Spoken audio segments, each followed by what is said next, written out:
Hello friends, good morning. Simple cuisine বাংলায় সবাইকে স্বাগত। সকালে এক গ্লাস জল দিয়ে শুরু করলাম আজকের ভিডিও। আজকে বানাচ্ছি একটা ব্রেকফাস্ট রেসিপি, যেটা হাজব্যান্ডকে অফিস লাঞ্চ বক্সে প্যাক করে দেবো, সেই সাথে আমিও ব্রেকফাস্টে নিয়ে নেব। তোমরা চাইলে এই রেসিপিগুলো ব্রেকফাস্টে কিংবা ইভিনিংয়ে স্ন্যাক্স হিসেবে অথবা ডিনারেও কিন্তু বানিয়ে ফেলতে পারো। ভীষণই হেলদি টেস্টি একটা রেসিপি তৈরি হতে চলেছে। ঘরে দেখবে বেশি যদি একটু কলা আনা হয়ে থাকে, সেই কলাটা বেশি দিন ভালো থাকতে চায় না, বিশেষ করে সিঙ্গাপুরি কলা। এগুলো একদমই বেশি পেকে যায় আর খেতেও কিন্তু তারপরে আর একদম ভালো লাগে না। ওই কলা আর বেশি পাকা আম দিয়ে তৈরি করব আজকের রেসিপি। এর জন্য একটা মিক্সিং বোলের মধ্যে আমি নিয়ে নিলাম 1 কাপ ওটস, 1 কাপ সুজি আর 1 কাপ গমের আটার সঙ্গে অ্যাড করে দিলাম স্বাদ অনুযায়ী লবণ। এই সমস্ত কিছু একসাথে একটা মিক্সার গ্রাইন্ডার জারের মধ্যে ঘুরিয়ে একদম মিহি পাউডার তৈরি করে নিয়েছি। এই পাউডারটাকে আমি এখন একটা সাইডে রেখে দিলাম।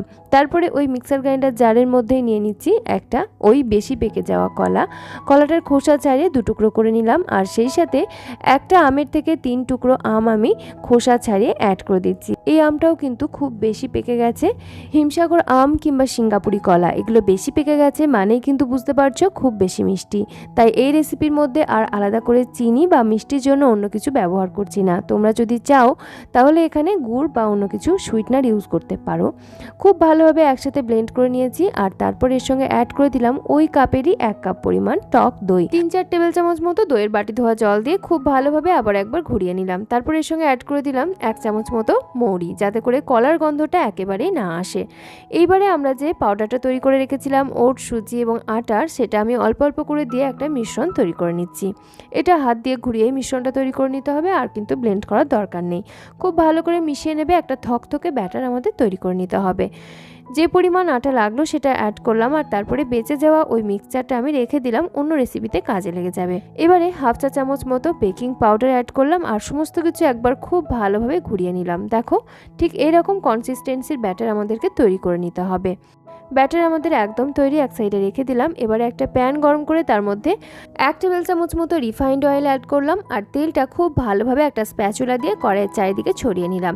এবারে পুরো ব্যাটারটাই আমি এভাবে করে ঢেলে নিচ্ছি।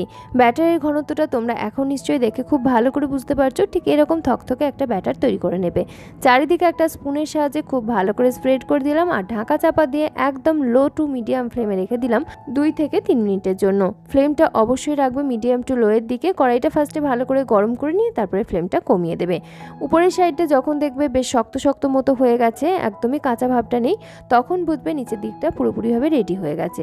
ঢাকনাটা খুলে নিলাম, আর উপরে একটা ঢাকনা বসিয়ে একটু ট্রিকিভাবে ঠিক এরকম করে উল্টে নিলাম। আর এই সাইডটা দেখো খুব সুন্দরভাবে ভাজা ভাজা হয়ে গেছে, সুন্দর একটা ব্রাউন কালার চলে এসছে। নিচের সাইডটাও আমি সেকে নিচ্ছি, তবে আলাদা করে আর এক্সট্রা কোনো তেল অ্যাড করিনি, কারণ তেল অ্যাড করার কোনো প্রয়োজন নেই।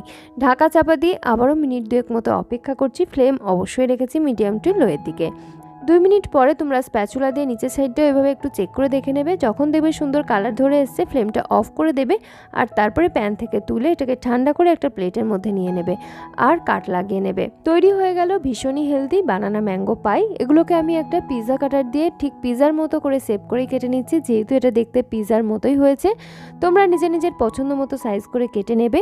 বাচ্চা বড় সকলেরই ভীষণ ভালো লাগবে। বাচ্চাদের তো ভীষণই ভালো লাগবে, কারণ বাচ্চারা মিষ্টি খাবার পছন্দ করে। সম্পূর্ণ গ্লুটেন ফ্রি, সুগার ফ্রি এই রেসিপি যারা ওজন কমাতে চাইছো তারাও কিন্তু ব্রেকফাস্ট, ডিনার কিংবা লাঞ্চ বক্সে অবশ্যই নিয়ে নিতে পারো। আমি এটা হাজব্যান্ডকে অফিস লাঞ্চ বক্সে প্যাক করে দিচ্ছি। তোমরা অবশ্যই বাচ্চাদের লাঞ্চ বক্সেও কিন্তু এটা দিতে পারো। আর ব্রেকফাস্টে আমি নিয়ে নিচ্ছি লেফট ওভাররাইপ বানানা দিয়ে। আশা করছি এই রেসিপি আইডিয়া তোমাদের ভীষণই ভালো লেগেছে। ভালো লেগে থাকলে অবশ্যই আমাদের channel simple cuisine Bangla subscribe করে সঙ্গে থেকো। একটা কমেন্ট করে জানিও তোমাদের কেমন লেগেছে। তোমাদের করা এক একটা কমেন্ট আমাকে ভীষণভাবে অনুপ্রাণিত করে। আর অবশ্যই ছোট্ট একটা লাইক দিয়ে যেও। একটা লাইক আমাকে কিন্তু নেক্সট ভিডিও বানানোর উৎসাহ যোগায়। আজকে তবে এখানেই বিদায় নিচ্ছি। ফিরে আসছি খুব তাড়াতাড়ি পরবর্তী আরও কোনো রেসিপি আইডিয়া নিয়ে। সকলে খুব ভালো থেকো, সুস্থ থেকো। ধন্যবাদ।